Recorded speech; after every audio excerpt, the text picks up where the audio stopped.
Amit Guptani, Assistant Professor in Mechanical Engineering Department at Dr. Subhash Technical Campus, Junagadh.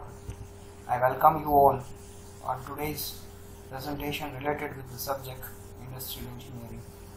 In today's presentation, we will discuss on the topic plant layout. So before we begin our today's presentation, let us have an overview of today's presentation. In today's presentation, we will study about definition of plant layout. Second topic is objectives of plant layout. Third topic, principles of plant layout. And fourth, types of plant layout. So let us begin our presentation with our first topic, definitions of plant layout. So before the plant layout, plant location is a must. Plant location means you are selecting a site at which you are establishing your factory. So after the plant location comes the plant layout.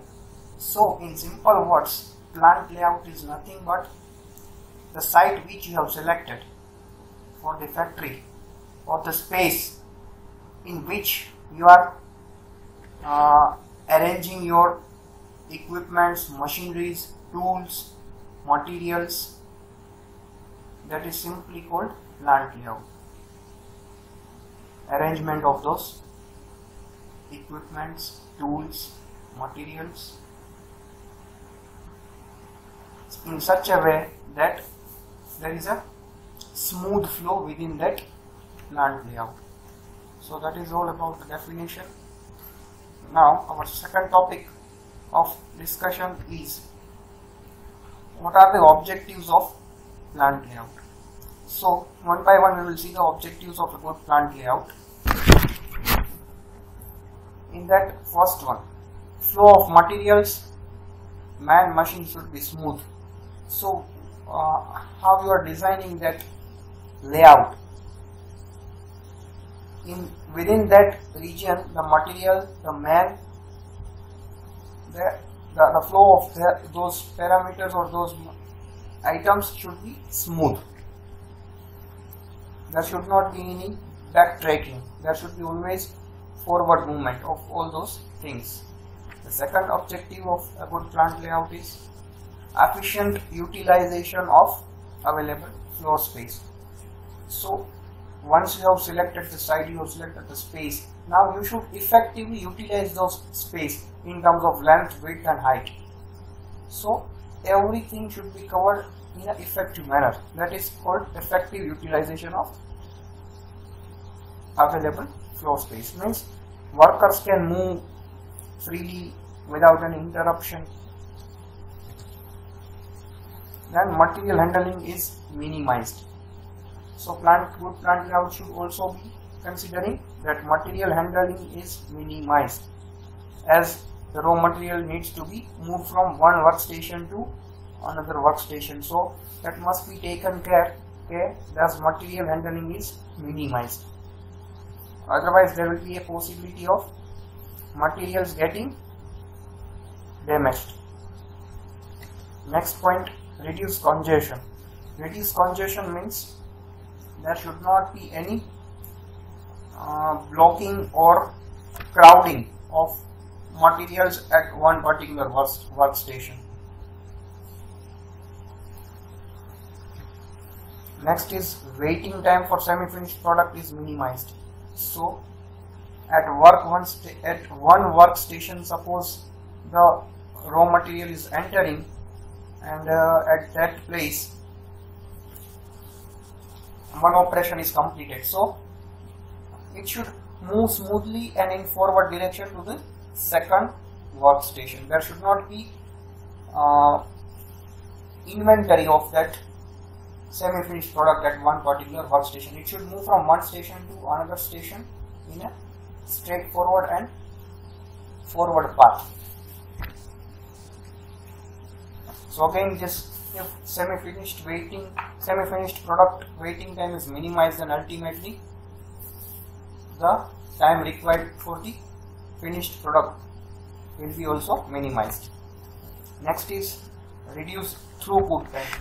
That means from the first entry of the raw material at the first workstation to the last workstation, that should be minimum. There should be, if as we discussed in the earlier point, there should be reduction in conjugation, there should be reduction or minimization of in process inventory, so that ultimately will reduce the throughput time. Throughput time means total time taken to complete the product from the starting to the end point. So if all those discussed parameters such as congestion, then waiting time of semi-finished products is minimized, then ultimately the product will be produced in a much faster way.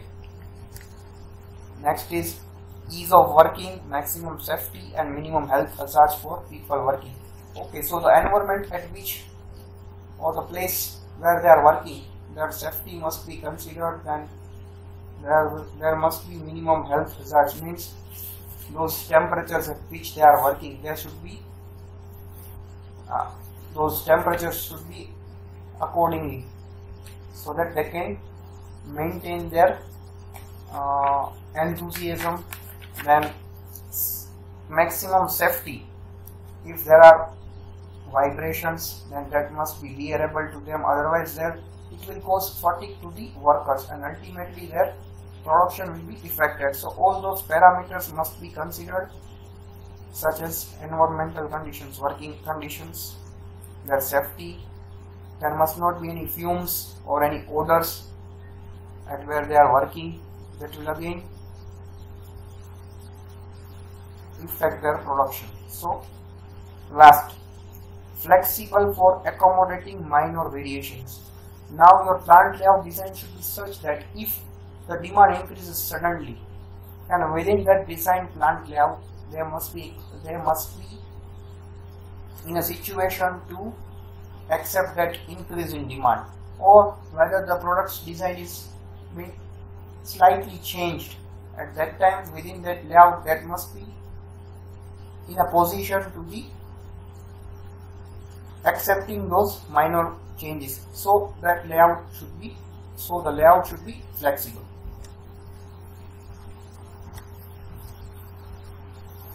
Next, third topic, principles of plant layout. The first principle is principle of integration. Principle of integration means all those factors such as man, machine, tools, equipments, they must have workers, they must have smooth flow, and they must have integration within, means they must have a good tuning within, so that ultimately the production will not affect. So their production will not be affected. There must be tuning within, there must be proper integration, so that all the resources are utilized in an efficient way. So that is the first principle, that is principle of integration. Then second, principle of minimum movement. Okay, so there should be minimum movement of materials and workers.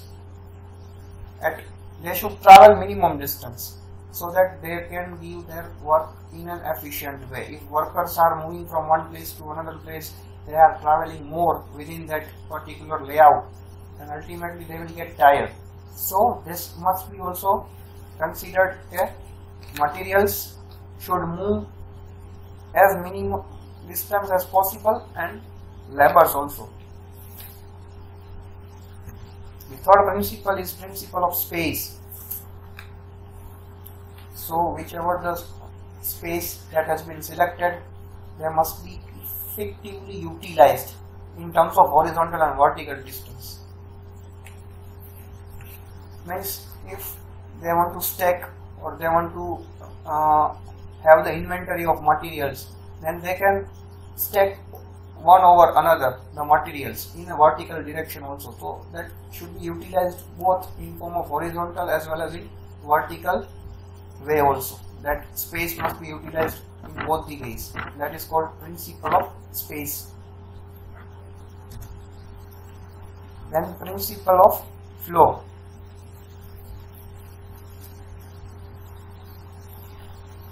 So they must be arranged in a sequence based on the operations required. They must be arranged according to the sequence of operations that you need to do upon the product, so that there is no interruption and flow is always smooth and in forward direction.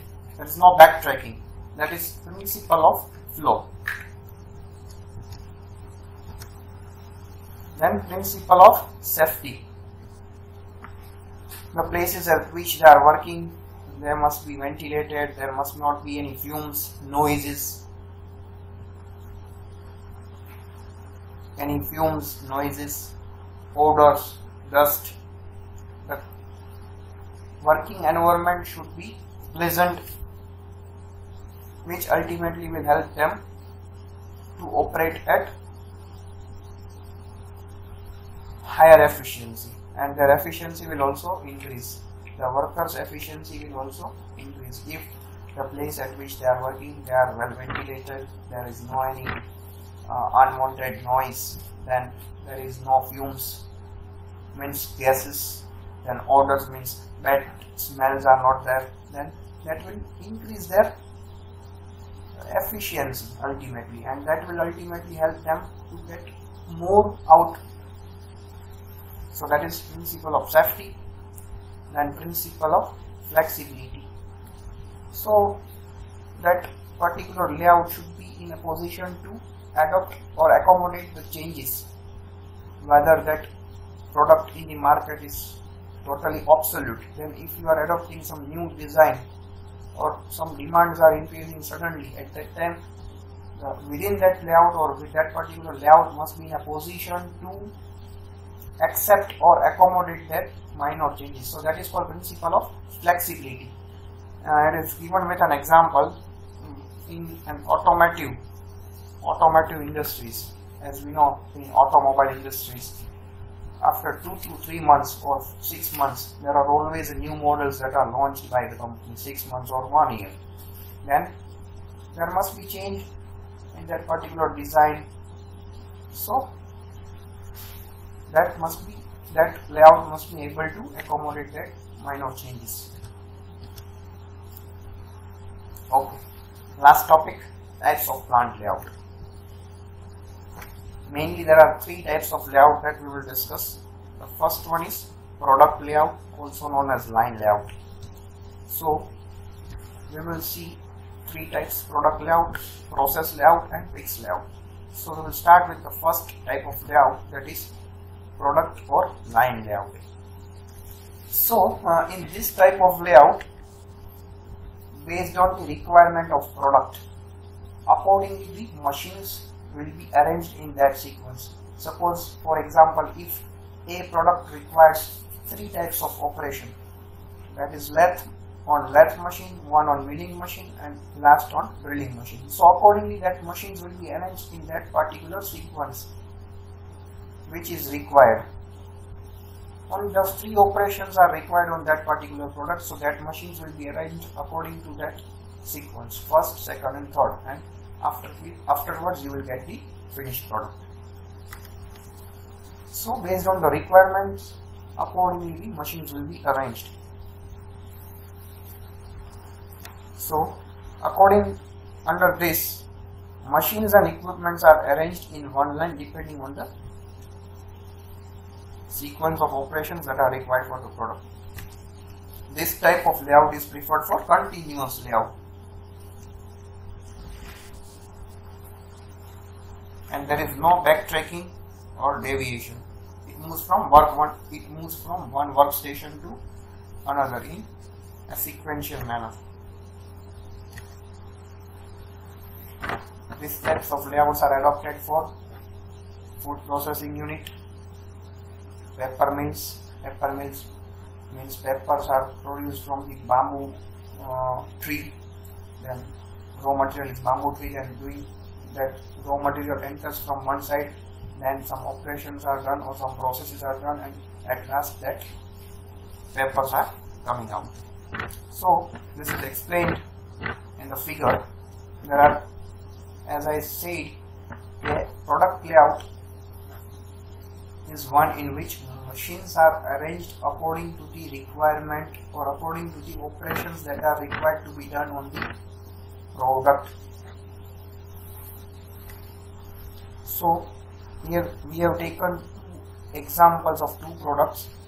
For product 1, from the left side the raw material enters, then the first operation that takes place, that is on lathe machine, second operation takes on drilling machine, third on grinder, fourth on assembly, and fifth it is going to the painting section where painting is done and finished product comes out at the right side. Similarly, for the second product or product B, the first operation takes place on the planer machine, then on second on grinder, third on miller machine, fourth on lathe machine, sixth welding, and at last it comes out in the form of finished product. So in this type of layout, those machines are arranged according to the operations that are required to be done on the product. Now we will see the advantages and disadvantages of product layout. The main advantage of this type of layout is it is used for continuous production, means high rate of output. Then second advantage is low cost per unit, means as you are producing it in huge numbers, so it is but obvious, if you are producing more amount of product, their cost per unit will be less. Then it utilizes the floor space in an optimum way, continuous flow of work, product completes in lesser time because there is no backtracking. Once you have inputted the raw material, it finally comes out in the finished product or in finished form. There is no backtracking because machines are arranged in that particular sequence. So once it comes inside, it comes out final. It comes out in the final way. The disadvantages are it requires higher initial capital investment as there are special purpose machines, because based on product accordingly the machines will be arranged depending on the requirement of product. So special purpose machines are required and it ultimately requires high investment. Second disadvantage, so if any machines within that layout fails, suppose for example there are 5 machines and if any one machines fail or breaks down, then the whole production line will stop. So this is again a disadvantage. Then it is lesser flexible, because if the product will change, then accordingly you will have to also change those machines, so it is less flexible. Okay, this is all about product layout. Then second comes process layout. In this type of layout, for example, there are 3 sections. Suppose one section is of lathe machine, so in that particular section there are number of lathe machines. Then second is for example milling machine. In that section there are number of milling machines. Then third for example is welding section. In that there are number of welding machines.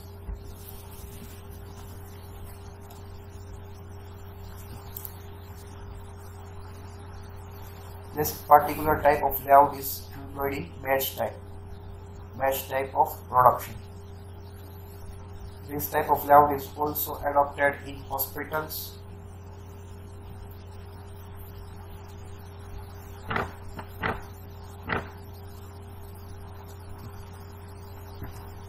So let us understand this type of layout with the help of figure. See, we are having 2 products, product A and product B.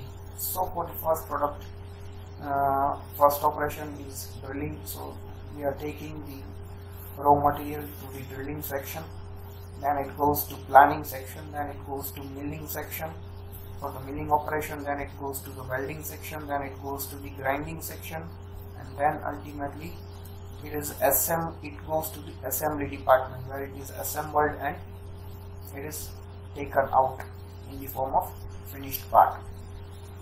Then for the product B, it first goes to the milling section, then it goes to drilling section, then it goes to planing section, then it goes to welding section, then it goes to grinding, and finally to the assembly department where it is assembled and taken out in the form of finished product.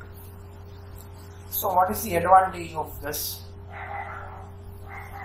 type of layout over product layout? As we had seen in the previous slide, it is adopted in hospitals. So when the patient comes with an accident or broken leg, then according to the function, according to the requirement, it is moved to that particular function. It directly goes to radiology department where x-rays are taken, then it goes to the dressing room where plaster is done, and so and so. So now we will see advantages of process layout. The first one, reduced investment on machines as compared to product layout. In product layout, we were supposed to have special purpose machines, but in this case, in process layout, we are having general purpose machine. So it is reduced investment, initial investment. Second, it is greater flexibility in production because there are different sections that may be of milling, that may be of drilling, that may be of welding. So if you require only 2 operations, then in 2 departments that particular raw material will be moving for the operations. So greater flexibility. Then handling of breakdown of equipment is easier. Okay. So if any machine fails, as we discussed in this type of layout, there are sections. Suppose in that section we are having 5 lathe machines. So if any one machines get breakdown or it gets failed, then you can utilize other machines also of that particular operation. So breaking down of any machine will not stop production line because at every sections we are having more than one machines of that particular type. So breakdown of machines will not stop production line. That is again an advantage. Then one more advantage, that is if one worker is carrying lathe operations and he is not affected by another worker working in another section. For example, one worker is doing operation on lathe and another one is doing operation of welding. So both the departments are far away from each other, so rays of welding will not affect the worker which is working in the lathe section. But in case of product layout, suppose 2 machines, first operation is lathe and second one is welding, so that both operations are arranged in the same sequence, so it will affect the workers. But in this case, both the sections are away from each other, so will not affect. Disadvantages, this type of layout requires more space. Yes, that's right. Then production time is increased because of extra travel. Yes, here the production time will be more because the materials will have to move from one section to other section. So material handling cost will also increase and time will also increase. And there are also chances that semi-finished products may get damaged. So production time is increased because of extra travel. Work in process inventory is high, needing greater storage space. As we discussed, okay, semi-finished products, suppose at first operation is done on the lathe machine, that is at lathe section. Then for the second operation, that particular semi-finished product will have to be moved to some other section. So that is work in progress inventory, which needs a special storage. And last, chances of semi-finished product getting damaged, because that semi-finished product have to travel from one section to other section, and there is possibility of some casualties from workers, so that there are the chances of the semi-finished products getting damaged. Now, third and last, fixed position layout. As the name itself suggests, here all the machineries, all the equipments, man, materials will have to be brought at particular site for making the product.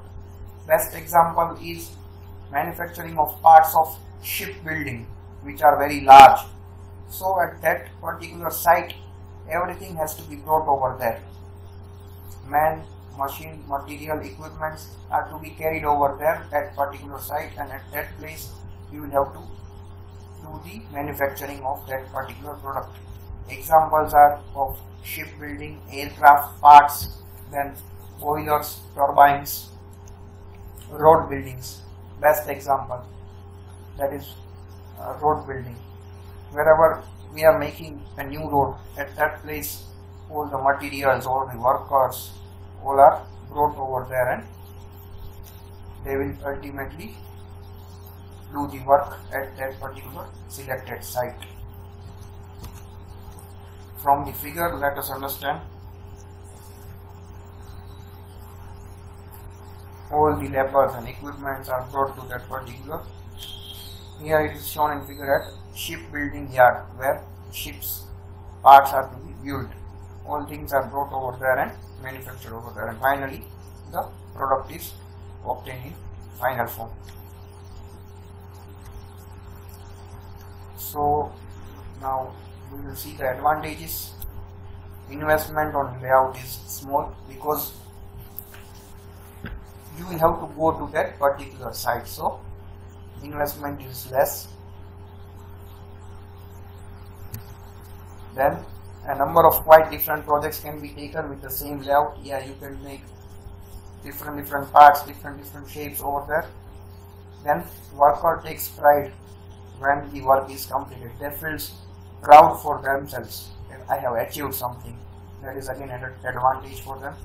Now disadvantages: capital investment is quite heavy because all the machineries, everything has to be bought over there. Then it must be stored properly over there. There must be rent provided for that particular site. Then very large space is required for storage of equipment and materials. Yes, those equipments and materials for storage requires very large space, because if you require machineries for production and that machineries are bought over there, then you will require space for them to accommodate. So that is again large space will be required, so that is again disadvantage, and work completion time requires a lot. Okay, thank you.